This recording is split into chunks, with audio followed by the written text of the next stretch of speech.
All right, folks, welcome to another edition of From the Bottom Up. Today we are tackling David Lee Roth, Eat 'em and Smile. This was a solo album, the full length one he made after we left Van Halen here, way back in 1986. Released on July 7th of that year on Warner Brothers Records.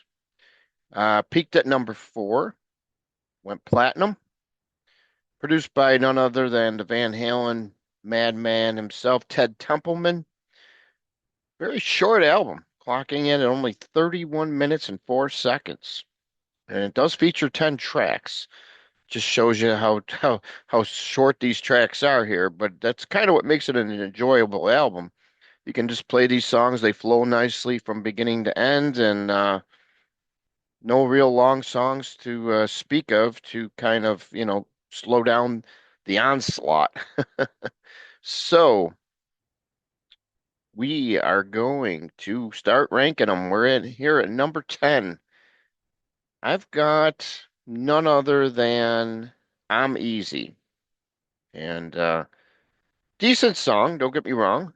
I'm not saying there's not a bad track on this album, but I'm Easy is just the weakest of the 10 tracks. So that's why I've got that one there. Number 9, gonna go do the bump and grind. Another song on the album. It's hard to believe how many of these songs on the album clock in under 3 minutes. This one at 2:32. And of course, number 8, I've got Shy Boy. It's a known song in the rock world because it was recorded first by Tallis, who was actually Billy Sheehan's band from Buffalo, New York, and he wrote the song and got has the writing credit on it. And they decided to do this one for the album. Uh, Commendable version here, but I just don't like it as much as I like the other 7 songs. That's the only reason why it's where it's at, or else it would have definitely been a lot higher. Number 7, we've got Elephant Gun.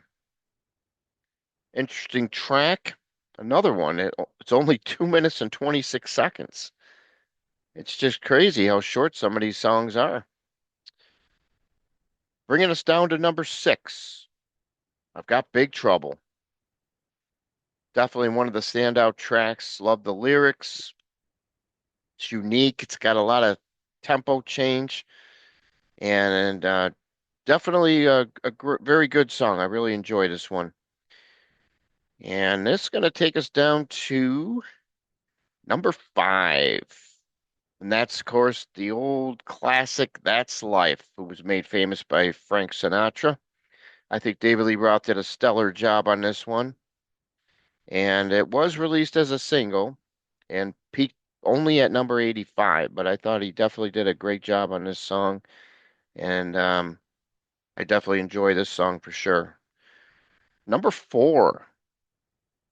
Yeah, this one here, another cover written by John D. Loudermilk. Goes all the way back to 1959. He released the song to no fanfare, and the Nashville Teens ended up doing it and making it a hit back in the 64, I believe. Yeah, David Lee Roth takes this song to a whole nother level here. Just a great fast-paced song. Um, Steve Vai killing it on the guitar on this one. Simply love Tobacco Road, and David Lee Roth actually played this one the last time he came to Buffalo, opening for Kiss back in 2020. So I was pretty surprised to see that. And we got 3 songs left from this fabulous album, and we're gonna number 3, of course, is gonna be "Ladies' Night in Buffalo," written about the nightlife in Buffalo. That was a song that Billy kind of told David Lee Roth about, what happens in Buffalo on Ladies' Night, and David took it to a whole nother level here by writing a song about it. And yeah, a really mellow kind of tune. It's the longest song on the album, interestingly enough, at 4:08. Is one of those songs that puts you in a pretty good place, in my estimation. I just love this song. And number 2, the tongue-in-cheek tribute to the Statue of Liberty. We're talking Yankee Rose. Peaked at number 16. It was the first single released from the album. And this is probably the main song you hear anywhere nowadays if they play it on any classic rock stations. Um, with Steve Vai using his guitar, kind of talking back to Dave Lee Roth. It kind of made it a pretty unique going back and forth conversation there in the beginning of the song. But yeah, interesting song. I've always liked this one. The first time I heard it, I knew he had a hit with it. There's no doubt about that. Surprised it only peaked at number 16. Um, but what else can you say though? Uh, just a great song. Stood a test of time for sure. All right, but I do have one I like better, and that is going to be none other than Going Crazy from the Heat. Just a great, fantastic song. Always been my favorite song by this band. Dave's solo catalog here. Favorite song on this album.